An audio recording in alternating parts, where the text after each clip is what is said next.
주시는 하나님의 말씀 잠언 30장 5절입니다. 제가 대신 봉독해 드리겠습니다. 하나님의 말씀은 다 순전하며 하나님은 그를 의지하는 자의 방패시니라. 아멘. 오늘 이 말씀을 중심으로 잠언 30장의 내용에 대하여 함께 정치하고 말씀을 들을 때 귀한 은혜가 될 수 있기를 간절히 소망합니다. 감사합니다. 안녕하십니까? 박세종 목사입니다. 2022년 8월 10일 수요 말씀 시간입니다. 오늘은 잠언 30장에 대해서 우리가 함께 살펴보게 될 텐데요. 잠언 30장은 아굴의 잠언이라고 불리워집니다. 우리가 흔히 잠언은 솔로몬의 잠언이라고 불리워지기도 하지만은 이 31장 전체를 솔로몬이 다 지은 것은 아닙니다. 그래서 특별히 이 30장은 아굴의 잠언이라고 시작하기 전에 명시되어 있습니다. 이 아굴의 잠언이라 부르는 이유는 아굴이 야게의 아들로 겸손하며 관찰력이 뛰어나고 지혜를 얻기 위하여 깊이 연구하며 또 품이 있고 또 성품이 좋은 학자로 알려져 있습니다. 특별히 아굴이라는 이 말은 수집자라는 말이 있습니다. 뜻입니다. 원래 이 아굴은 솔로몬 곁에서 국사를 조언하고 또 백성들에게 잠언을 가르치고 또 격언을 가르치며 대대로 내려오는 조상 대대로 내려왔던 이 좋은 교훈들, 격언들을 잠언들을 수집하고 또 편집한 학자였음을 이게 학자들은 설명하고 있습니다. 그래서 이 아굴의 잠언은 특별히 사람의 언어와 행위 이런 것들을 중점적으로 기록하고 있습니다. 잠언 이 30장은 전체 1절에서 33절까지 구성되어져 있는데요. 그 가운데 특별히 크게 두 단락으로 다시 나눌 수 있습니다. 1절에서 14절 여기는 개인적인 언어, 말에 대하여 설명을 하고 있다면 15절에서 마지막 33절은 기타 여러 가지 말에 대해서 설명하고 있습니다. 이 말이라 함은 한 사람의 인격과 품격 그리고 사람의 행위까지도 표현하는 도구이고 행위이기 때문에 어떤 말을 하느냐에 따라서 그 사람의 모든 것을 파악할 수 있을 것입니다. 특별히 우리는 신앙인으로서 말과 행동의 절제된 모습과 품위를 지켜갈 수 있어야 하겠습니다. 품위를 지킨다는 말은 그저 근엄하게, 엄격하게, 아주 딱딱하게 있으라는 말은 아닙니다. 가볍게 보이지 말라는 뜻입니다. 또한 이 가볍게 보이지 말라는 말은 특별히 오늘 이 본문과 더불어서 천박한 언어와 어떤 해픈 행동을 하지 말라는 말입니다. 또 여기는 특별히 자기가 아무리 선하게 선의로 상대방에게 조언을 하고 교훈을 해도 상대방에게 오해에 살 수 있는 말은 하지 말라라고 성경은 이야기하고 있습니다.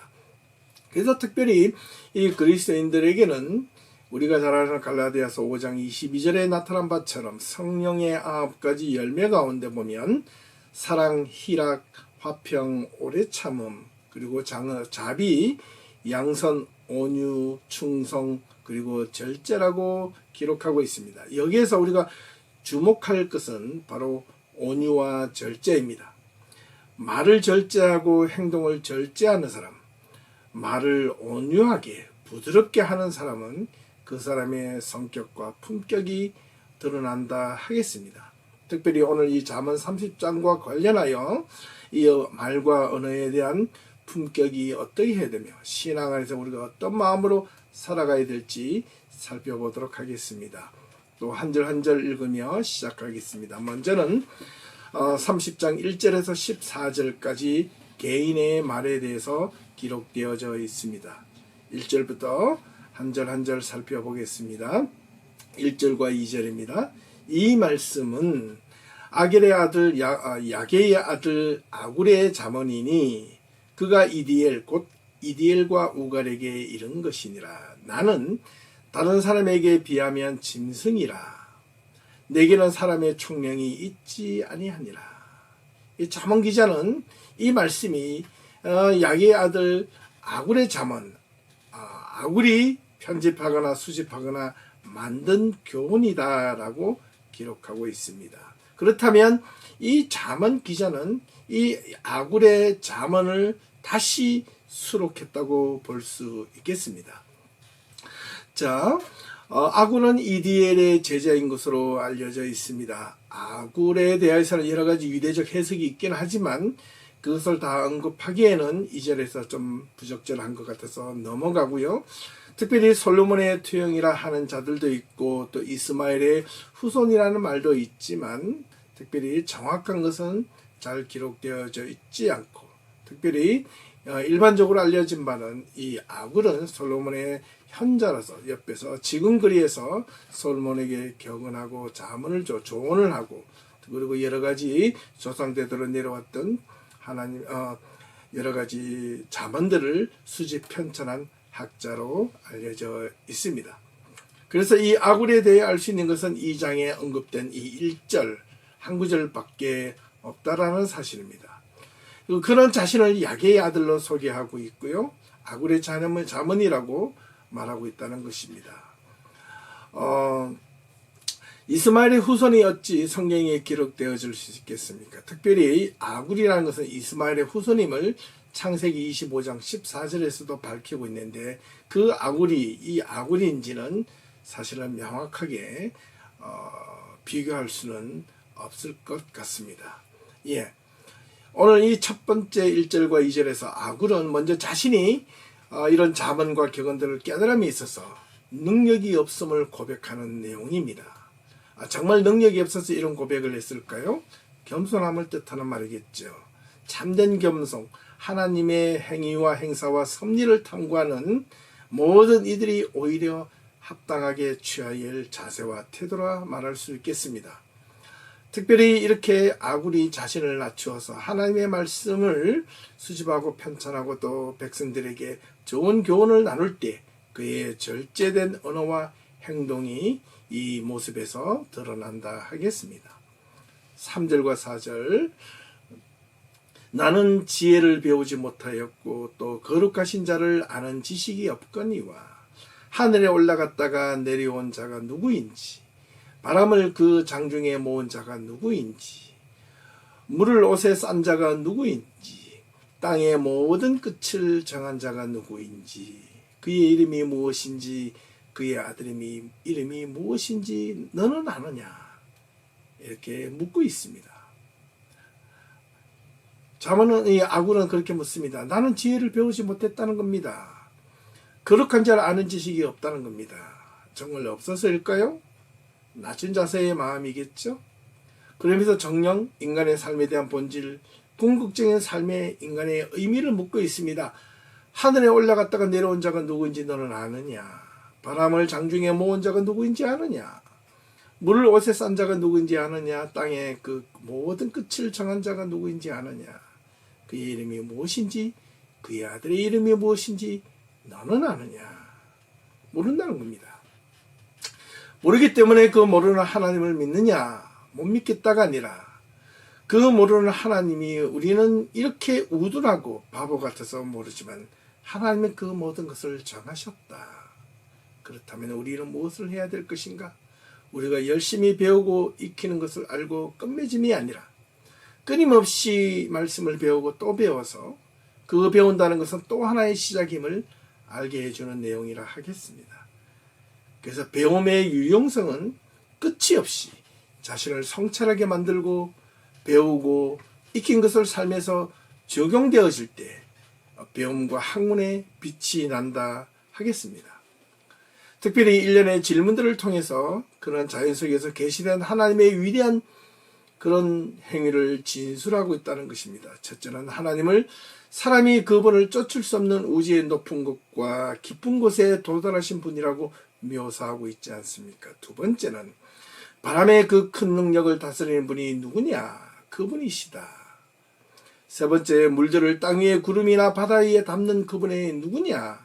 하나님이시다. 네 번째, 대륙의 경계를 그 끝을 정하신 분이 누구냐? 하나님의 능력, 하나님의 손에 있지 않느냐? 그분의 이름을 아느냐? 그분의 아들 이름조차 아느냐? 결국은 우리가 이것을 어떻게 온전히 100% 다 알 수 있겠는가? 답은 아무도 모르고 온전히 이해할 수도 없지만, 하지만 우리는 그 이름을 여호와, 야훼, 하나님이라고 우리의 이름을 부르며 그분의 이름조차도 함부로 이름을 부를 수 없어서 그분을 특별히 유대인들에게는 여호와 야훼를 부르지 않고 하셴, 그 이름이라고 부른다고 하지 않습니까? 우리 개신교 성도들이 하나님을 생각할 때 친근하고 가깝고 우리와 함께 하시는 하나님이시면 좋은데, 그러다 보니까 행여 우리 하나님을 너무 좀 때로는 무시하고 하나님의 영광과 하나님의 업적과 하나님의 존재하심에 대해서 그렇게 신경을 별로 쓰지 않는 것 같아요. 마치 부모님들이 자녀들에게 함부로 하진 않지만은 그렇게 크게 신경 쓰지 않듯이 내가 다 처리해야 되고 내가 다 무엇을 해야 되는 것처럼 그렇게 생각할 수 있는, 그러니까 하나님께 아뢰고 부탁하는 것은 내 삶에 문제가 있을 때만 하나님 앞에 기도하고 아뢰고, 또 그러다가 그 문제가 해결되면 또 자기 마음대로 행동하고 살아가고, 그 모든 것들이 정말 우리가 하나님을 진심으로 존경하고 두려워하고 공경하고 있는지, 우리가 살면서 하나님을 날마다 의식하며 살아가고 있는지, 오늘 이 말씀을 통하여 한번 깊게 한번 성찰해 볼 수 있으면 좋겠습니다. 5절과 6절입니다. 하나님은 다 순전하며 하나님은 그를 의지하는 자의 방패시니라. 너는 그의 말씀에 더하지 말라. 그가 너를 책망하시겠고 너는 거짓말하는 자가 될까 두려우니라. 하나님의 말씀은 순전하다 했습니다. 또한 그를 의지하는 자에게 방패가 되신다 했습니다.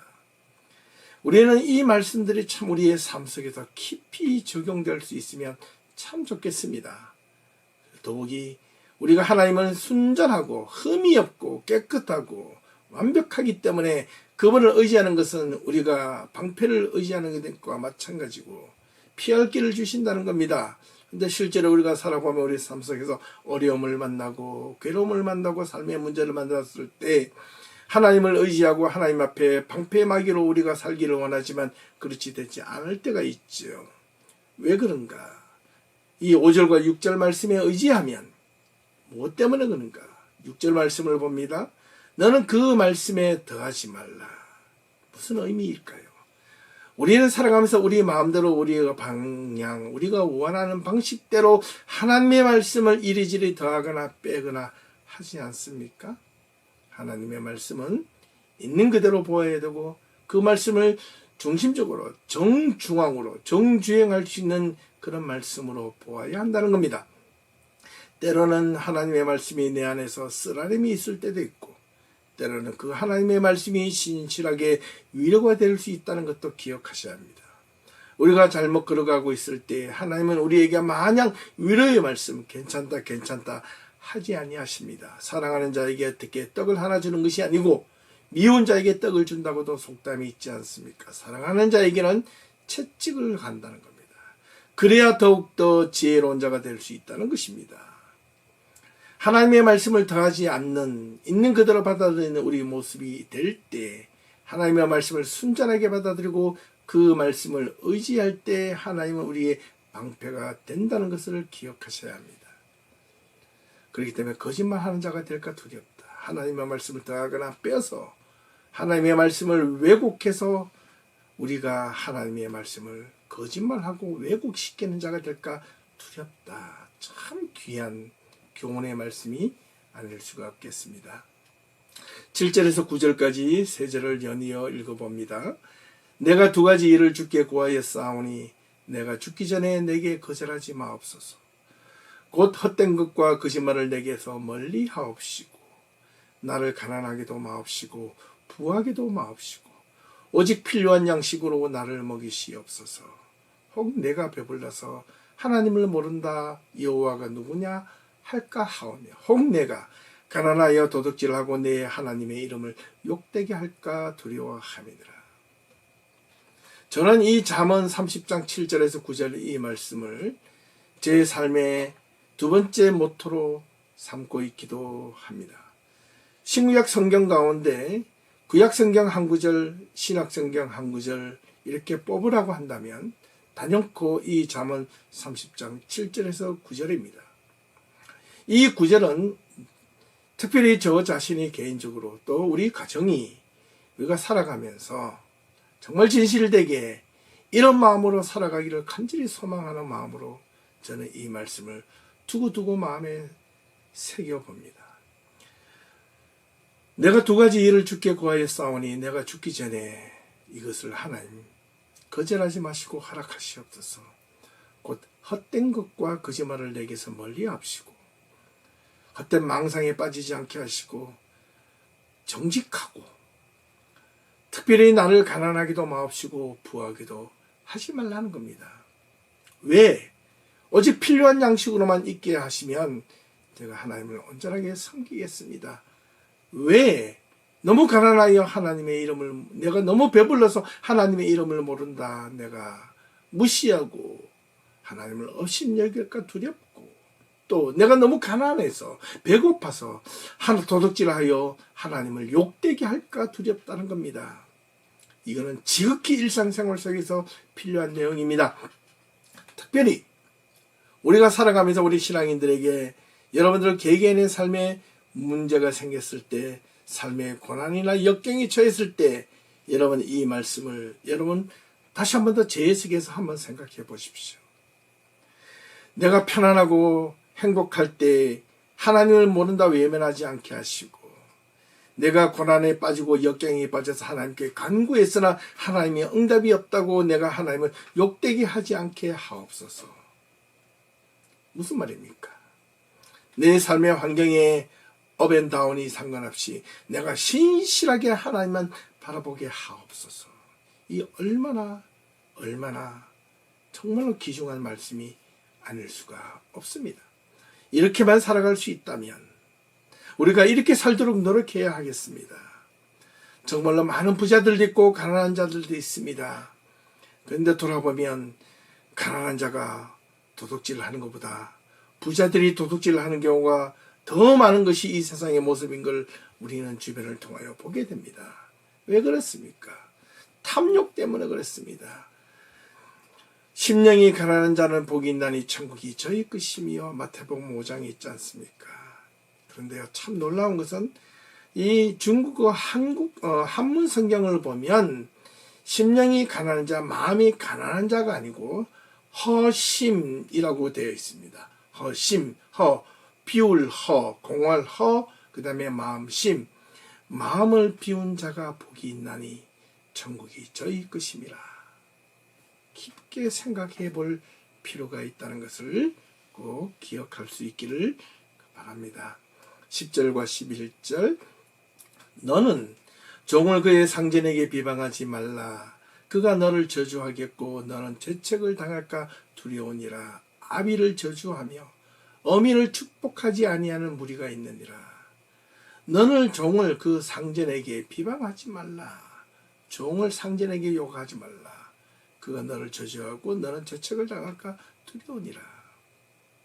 특별히 이거는 이 내용들은 정말 오늘 이 시대와는 좀 다르겠지만 고대 사회에서 정말 종이 잘못한다고 종의 잘못을 이 상전에게 고하고 아였을 때 우리 상전은 누구를 편을 들겠느냐라는 겁니다. 자기 식구를 챙기지 않겠느냐라는 겁니다. 자기의 종이 험담이 있으면 그것은 곧 주인의 상전의 욕을 얻어먹는 것이기 때문에 그렇다는 겁니다.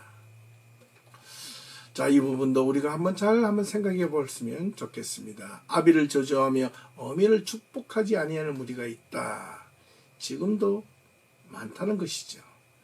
자, 12절에서 14절까지입니다. 스스로 깨끗한 자로 여기면서도 자기를 더러운 것을 씻지 아니하는 무리가 있느니라. 눈이 심히 높으며 눈꺼풀이 높이 들린 무리가 있느니라. 앞니는 장검 같고 어금니는 군도 같아서 가난한 자를 땅에서 삼키며 궁핍한 자를 사람 중에서 삼키는 무리가 있느니라. 자, 이는 겉과 속이 다르다는 것을 의미하는 내용일 겁니다. 아마 자기의 이들은 악하고 더러운 자로 아주 수치심이 없는 자를 의미합니다. 자기의 의만 주장하고 또 자기가 생각하고 판단하고 결정하는 것은 모두 옳다고 생각하는 자의 무리가 될 것입니다. 스스로 깨끗한 자로 여기면서도 자기를 더러운 것을 짓지 아니하는 무리가 있다. 스스로 깨끗한 자로 여기면서도 자기 안에 더러운 것을 짓지 않는 자. 자기 눈에 들보는 보면서 남의 티를 보고 비방하고 욕을 하는 자의 의미가 되겠습니다. 눈이 심히 높으면 눈꺼풀이 높이 들린 무리가 있느니라. 눈이 심히 높고 눈이 높다. 교만하고 자만하고 이 세상에서 정말 자기보다 더 높은 자가 없다고 스스로 착각하는 자의 모습이라 하겠습니다. 세상에는 2명의 의인밖에 없는데 나와 내 아들이 그 둘이다. 그리고 하나를 꼽는다면 내가 그 사람이다 라고 시몬 벤 요게베 랍비가 그렇게 말했다고 합니다. 이 말은 곧 자기가 최고라는 말입니다. 네, 앞니는 장금 같고 어금니는 군도 같아서 가난한 자를 땅에 삼키며 궁핍한 자를 사람 중에서 삼키는 무리가 있다.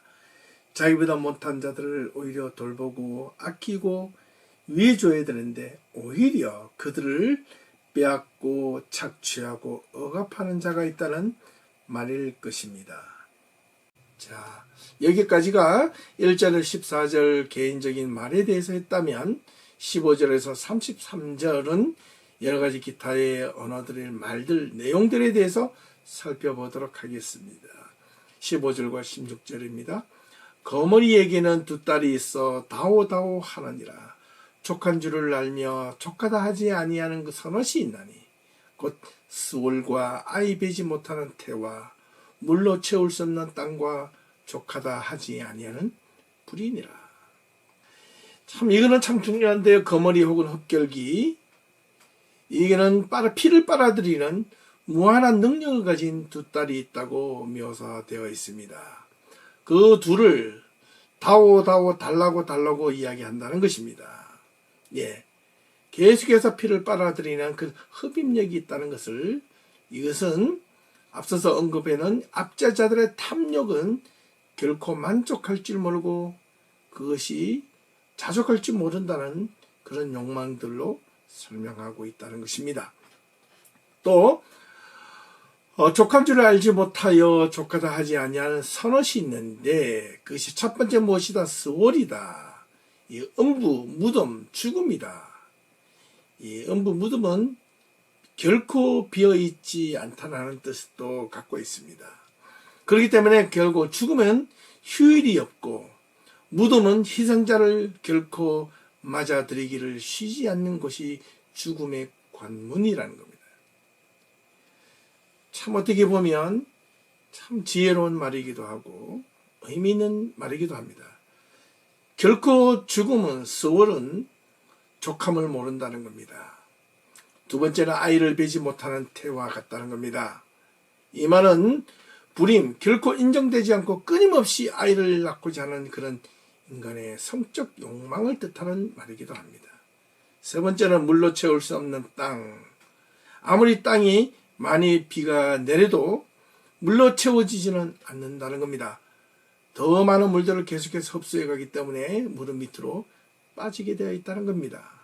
그리고 마지막으로 족하다 하지 아니하는 불이다. 불은 결코 나는 요것만 태워질래, 조금만 태울래, 그렇게 하지 않는다는 겁니다.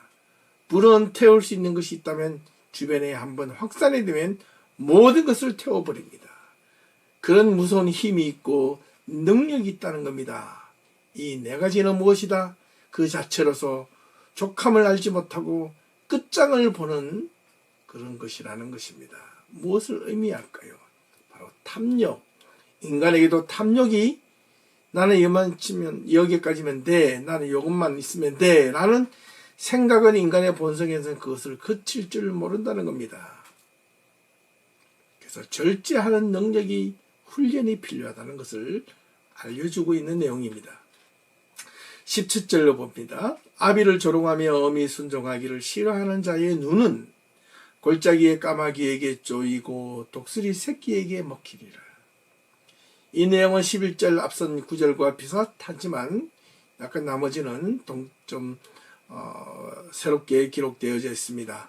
이 내용은 아비를 조롱하고 어미에게 불순종하는 자는 갑작스러운 죽음을 당하게 될 것이며 결코 온전하게 제대로 그 죽음을 임했을 때 장사되지 못할 것이라고 가르치고 있습니다. 보세요. 아비를 조롱하고 어미를 순종하기를 싫어하는 자의 눈은 골짜기에 까마귀에 쪼이고 독수리 새끼에게 먹히리라. 죽게 되면 그 장사마저도 온전하게 제대로 치우치지 못하리라. 버림을 받게 되리라.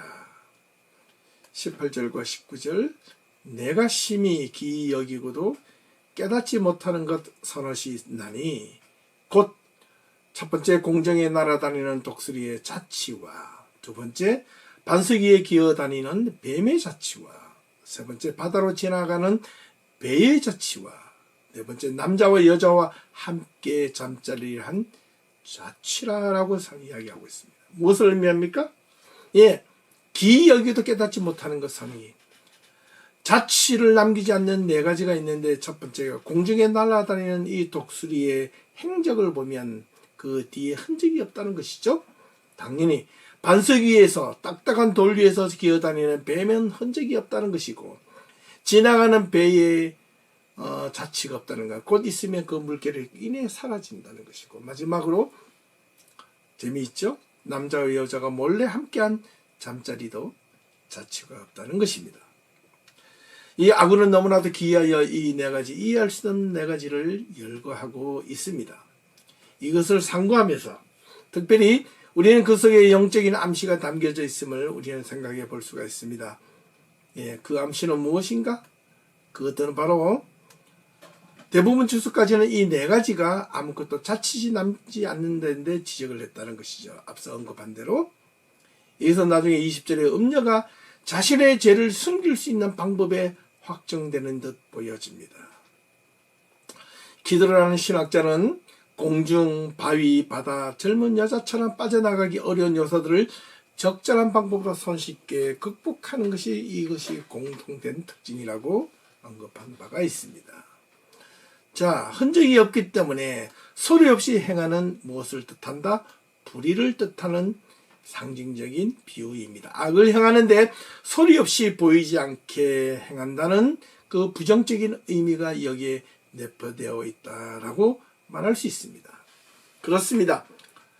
악도 소리 없이 행하기도 하지만 선도 소리 없이 행할 수가 있다라는 것을 기억할 필요가 있습니다. 우리는 선을 행하면서 자꾸 드러내고 보여주고 흔적을 남기려 하는데 하나님 앞에 신실한 사람들은 선을 행적을 남기지 않는다는 겁니다.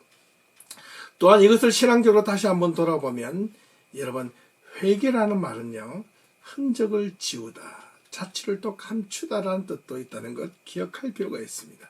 우리가 왜 후회하지 않고 하나님 앞에 회개해야 하느냐? 과거에 지울 수 없는 그 인간의 사람의 그 행위는 결코 지울 수 없지만 그것을 하나님이 그것을 어떻게 지워준다는 뜻입니다. 그것이 회개라는 겁니다. 그 용서, 회개는 누구로부터 용서를 받을 수 있는가? 오로지 예수 그리스도, 오직 예수 그리스도의 보혈로서만 그것이 덮어지고 지워질 수 있다는 것. 우리는 신약 성경을 통하여 수없이 듣고 배우고 또 들었습니다. 사랑하는 성도 여러분, 하나님의 말씀을 우리가 깊이 계속해서 듣고 배우고 또 익히고 그 말씀을 계속 묵상하려는 이유는 첫 번째는 인간 내면 속에 끊임없이 올라오는 이 탐욕 욕망을 절제하며 두 번째는 내가 경거망동한 행동을 하지 않기 위함이며 세 번째는 하나님을 인식하기 위함이며 네 번째는 그 하나님의 말씀으로 인하여 내가 어떻게 온전하게 살아감이며 다섯 번째는 내가 행여 그렇게 열심히 살지만은 그렇게 온전하게 살지 못해서 행여 하나님 앞에 허물이 있고 잘못이 있고 사람들 앞에 부족함이 보였을 때 있는 그들의 모습으로 회개하고 용서를 구할 때 하나님은 우리들에게 은혜를 주시고 용서해 주시고 그것을 기억지 아니하신다 말해주신다는 겁니다. 20절과 22절까지 세 절을 또 연달아 읽습니다. 음녀의 자취도 그러하니라. 그가 먹고 그의 입을 씻음같이 말하기를 내가 악을 행하지 아니하였다 하느니라. 세상을 진동시키며 세상이 견딜 수 없게 한 선엇이 있나니 곧 종이 임금된 것과 미련한 자가 음식으로 배부른 것과 미움받는 여자가 시집간 것과 여종이 주모를 이은 것이니라. 이 20절에는 벌써 앞서 이야기했던 이 10절, 18, 19절에 있는 내용과 같습니다. 예, 자취에 대한 설명이 바로 이 음녀의 자취도 그러하니라. 부정적인 의미죠. 그가 먹고 그 입을 씻음같이 말하기를 나는 악을 행하지 아니하였다. 음녀가 나쁜 짓을 행하고 은행을 하고 우상 숭배하면서도 그토록 하나님 앞에 나와서 예배드린다. 무엇인가? 이걸 오늘 우리 신앙으로 돌이켜볼 때 내가 하나님 앞에 예배드린다고 앉아있지만 마음속으로는 내가 예배드릴 때 딴 생각하고 딴 신경을 쓰고 그렇게 하면 그 자체가 벌써 뭐냐? 악을 향하는 거는 하나님 앞에 예배드리고 기도하고 우리가 하나님 앞에 온전히 바라볼 때 그때 하나님만 오로지 생각해야 된다는 겁니다. 세상에 근심 걱정 있을지라도 그것을 잠시 내려놓고 하나님의 말씀에 집중하고 묵상을 해야 된다는 뜻입니다. 그렇지 아니하고 내가 하나님 앞에 묵상을 성경책을 보고도 이것을 이해하면 내가 세상에 이래 있으면 좋겠다. 이거 가지고 있으면 하나님이 나는 이렇게 좀 도와줬으면 좋겠어요. 자기의 목적, 자기의 이익을 위해서 하나님의 말씀과 예배도 그렇게 사용되어진다면 그 자체가 우상숭배나 자기를 우상하는 것과 마찬가지라는 것이죠. 21절, 22절을 보니까 세상을 진동시키며 세상에 견딜 수 없는 것 네 가지가 있는데 종이 임금된 것 견딜 수 없죠. 미련한 자가 음식으로 배부른 것, 그렇죠? 세 번째, 미움받는 여자가 시집간 것, 여종이 주문을 이은 것, 참 아이러니합니다. 이럴 수 있겠습니까? 종이 임금이 되면 새 주위에 도취되어 교만하고 정말 자기의 신분을 모르고 그것을 마음대로 권력을 휘두를 것은 뻔합니다. 미련한 자가 배부른 것, 그것은 그 어떤 것보다도 더 많은 무식함을 주고 오히려 그것을 자기를 더 어렵게 만드는 것이죠. 끊임김을 받는 계집 여자가 마침내 시집을 가는 것, 그녀가 잘못된 성품, 모난 성품이 있음에도 불구하고 어떻게 시집가서 나중에는 패가망신하게 될 건데 그런 모습을 보고 좋아할 사람이 있을까? 없다는 겁니다. 그 다음에 이게 계집종이 주문을 이은 것, 그녀는 세련되고 기품 있는 행동을 할 줄 모르고 오히려 천박한 행동을 하게 될 수 있다. 그 모습을 보고 견딜 수 없다라는 말이기도 합니다. 24절과 25, 26, 27, 28절 이어서 보겠습니다. 여기에 참 좋은 교훈이 있습니다. 땅의 작고도 가장 지혜로운 것 넷이 있나니 첫 번째는 힘이 없는 종류로 돼 먹을 것을 여름에 열심히 준비하는 개미가 있다는 것이고, 두 번째는 악한 종류로 돼 집을 바위에 짓는 사반이 있다는 것이고, 세 번째는 임금이 없으되 다 때를 지어 나아가는 메뚜기가 있고, 마지막 네 번째, 손에 잡힐만 하여도 왕궁에 있는 도마뱀이 있다라고 했습니다. 예, 아굴은 이 크기에 비해서 볼 자도 끝 없지만 이 네 동물에 대해서는요 너무나도 지혜롭다고 아굴은 설명하고 있습니다.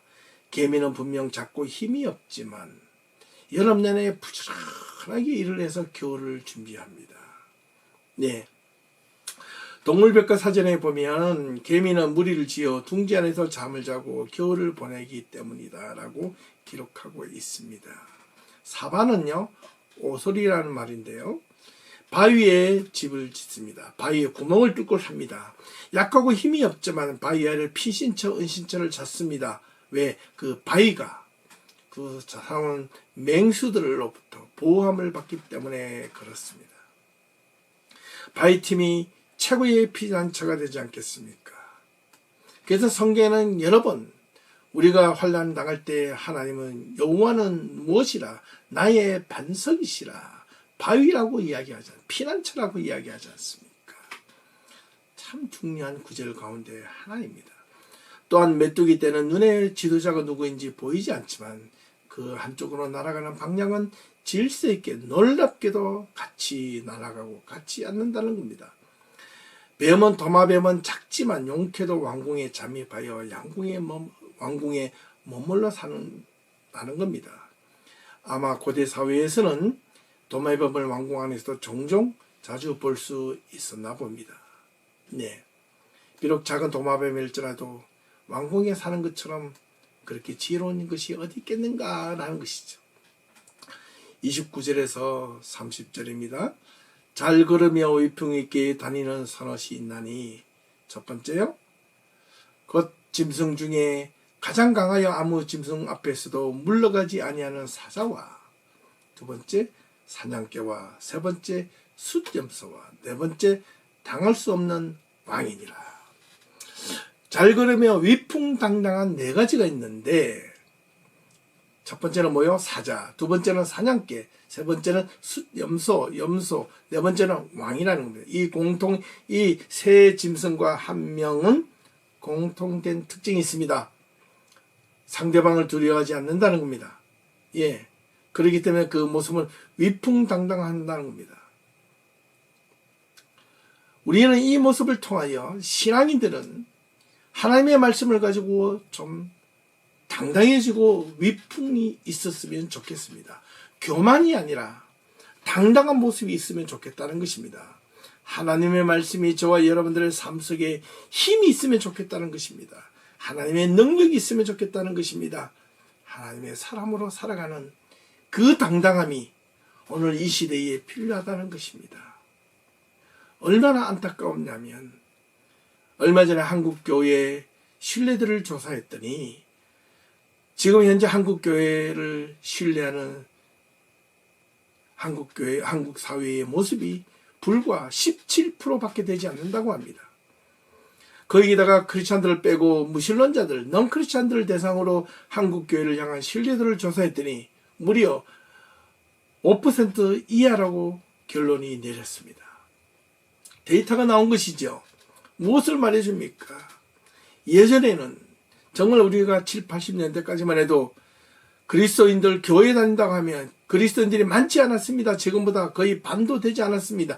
그러나 많지 않았지만 저 사람이 교회 다닌다는 그 한마디로 그 사람은 정직하고 신실하고 깨끗한 사람으로 인정받았던 때가 있었습니다. 그런데 왜 지금은 더 많은 그리스도인들이 늘어나면 더 정직하고 더 많은 사람들이 화합하고 하나가 되고 더 많은 교회가 있었다면 이 세상이 더 좋아야 되는데 왜 사람들이 더 악해지고 있는 것일까요? 그래서 세상 사람들이 잘못한 것이 아니라 바로 우리 그리스도인들이 하나님 앞에 신실하게 제대로 회개하지 못하고 우리가 하나님의 이름을 빌어서 우리가 너무나도 욕망스러운 삶을 살려고 하지 않았는가, 탐욕스러운 믿음만 가지고 있었고 우리가 내 것을 위하여 얼마나 많이 정말 매달리며 오직 그것만을 위하여 쫓아가는 그런 기복적이고 그런 야망적인 신앙만 가지려고 했던 것은 아니었는가. 우리는 깊이 반성하고 돌아보아야 할 것이라는 것입니다.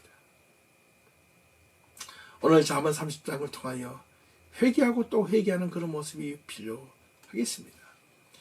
마지막 32절과 33절입니다. 만일 내가 미련하여 스스로 높은 자 하였거나 혹 악한 일을 도모하였거든 내 손으로 입을 막으라. 대저 젖을 저으면 엉긴 젖이 되고 코를 비트면 피가 나는 것 같이 너를 격동하면 다툼이 남이니라. 이렇게 하여 잠언 30장의 끝을 맺고 있습니다. 내가 미련하여 높은 자 하였거나 혹 악한 일을 도모하였거든. 예를 들고 있지 않습니까? 미련하지만 네 스스로 잘난 자 하였거나 혹 미련하지만 네가 잘못된 일, 악한 일을 음모를 꾸몄거든. 스스로 먼저 뭘 하라. 내 손으로 뭐부터 막으라. 입을 막으라. 잠잠하라. 침묵하라. 뒤로 빠지라. 침묵하라. 그렇지 않으면 대저 젖을 저으면 우유를 저으면 어떻게 됩니까? 엉키죠? 예, 치즈가 되어가죠? 코를 비티면 당연히 피가 나지 않습니까? 그런 것처럼 노를 격동하면 무엇이 일어난다? 다툼이 남과 같다. 이거는 우리가 일상생활에서 반드시 신앙뿐만 아니라 우리 삶 속에서도 이런 것들이 필요하다는 것을 알려주고 있는 내용입니다. 사실은 이 32절과 33절은 1절에 31절까지의 내용과는 조금 상반된 내용이라 하겠습니다. 아마 이 내용은 후대에 첨가되었던 부분이 아닐까라고 추측을 하기도 합니다. 그래서 윌리엄스라는 신학자는 이렇게 설명합니다. 만약 나약한 인간이 어리석음으로 말미암아 하나님을 대적하여 스스로 높였거나 그분에 대하여 마음을 강박하게 가졌다면 먼저 그로 그 지혜의 소리에 귀를 기울이고 그 손으로 네 입을 막으라. 그렇지 않으면 젖이 버터가 되고 코가 피를 흘리며 노가 다툼을 이룬 것 같이 그런 참혹한 결과를 맞이하게 될 것이다 라고 설명한 바가 있습니다. 그렇습니다. 자, 오늘 이 잠언 30장 아굴의 잠언을 통하여 우리 예배교회 성도님들 이 말씀을 듣고 난 뒤에 혹시 이 말씀을 통하여 여러분의 마음속에 깨달음이 있고 또 반성이 있고 성찰할 수 있는 성경 구절이 있다면 무엇입니까? 예, 저는 앞서서 말씀드렸지 않습니까? 단연코 저에게는 무엇이 있다. 예, 저에게는 세 가지 하나님의 말씀 가운데 저는 두 가지 일을 주께 구하였사오니 7절에서 9절입니다. 저 같은 경우는 내가 죽기 전에 두 가지 일을 구하였사오니 곧 헛된 것과 거짓말을 내게서 멀리하게 하옵시고 나를 가난하기도 마옵시고 부하기도 마옵시고 오직 필요한 양식으로 나를 먹이시옵소서. 자족하는 방법을 배우고 혹 내가 배불러서 내가 너무 많이 가져서 하나님을 모른다 할까 두렵고 혹 내가 너무 가난하여 도둑질하여 하나님을 욕되게 할까 두렵다. 목회자이기 때문에 이런 마음을 가지는 게 아니고요. 한 사람으로 한 사람의 성도로서 내가 하나님 앞에 서야 될 자리와 직분, 임무 그 자세를 설명하는 것이라 말할 수 있겠습니다. 돌아보면 하나님께서 정말로 먹이시고 입히신 것 같습니다. 사랑하는 성도 여러분, 오늘 이 잠언 30장 아굴의 잠언을 통하여 이 오늘 말씀을 마치고 난 다음에 다시 한 번 더 여러분 꼼꼼하게 한 구절 한 구절 이 남은 한 주간도 음미해 볼 수 있기를 바랍니다. 1절부터 33절까지는 한 5분 내지 10분만 묵상하면 충분히 읽을 수 있는 내용입니다. 어렵지 않습니다. 또 잘 모르면 제가 말씀드리는 이 내용을 다시 한 번 더 재청취해 보시면 그 말씀을 잘 이해하실 수 있을 겁니다. 여러분이 이 말씀이 남은 한 주간도 계속해서 곱씹어서 여러분 삶의 마음속에 신앙의 디딤돌이 되고 여러분 삶의 믿음의 길잡이가 될 수 있기를 간절히 소망하며 오늘 말씀을 마치도록 하겠습니다. 함께 시청해 주셔서 감사드리고 다음 주에는 마지막 31장 가지고 여러분과 함께 찾아뵙도록 하겠습니다. 수고하셨습니다. 남은 한 주간 주님의 은혜 안에서 정말 하나님의 말씀으로 감사하는 하루하루가 될 수 있기를 진심으로 소망합니다. 수고하셨습니다. 감사합니다.